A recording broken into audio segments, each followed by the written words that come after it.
Hello friends, আজ পুরনো blouse থেকে কিভাবে মাপ নেব সেটা দেখব। এটা একটা নর্মাল ব্লাউজ, এটাকে আমি সামান্য একটুখানি টেনে নেব এমনভাবে, তারপরে আমি মাপটা দেব। এখানে দেখো আমার 21 হয়েছে মাপে, আমার এখানে 2 পার্টে আছে, তাহলে এটা ডাবল হবে 42। এখানে আমার চেস্ট হলো, আপার চেস্ট হলো 42। এবারে কোমরের অংশটা আমি ভালো করে টেনে নেব এমনভাবে, তারপরে আমি মাপটা দেব।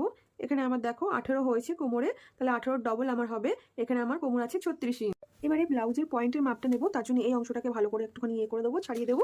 তারপরে এখান থেকে আমি মাপটা নিয়ে নেব, এটাকে একদম ঠিকভাবে মাপটা নিয়ে নেব। এখানে আমার হয়েছে 10 ইঞ্চ, একটুখানি টেনে নেব এটাকে।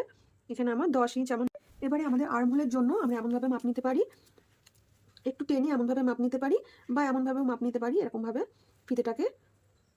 এই যে আমার এখানে আর্মহোল আছে 9 আছে, তার মানে 9 এর ডাবল হবে আমার 18 ইঞ্চ আমার এখানে আর্মহোল।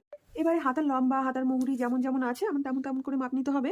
এখানে হাতের লম্বাটা নিলে পরে এখান থেকে এই পয়েন্টার থেকে নেবো এমনভাবে, আর হাতের মুহুরি নিলে পরে এটা একটু টেনে নেবো, টেনে নিয়ে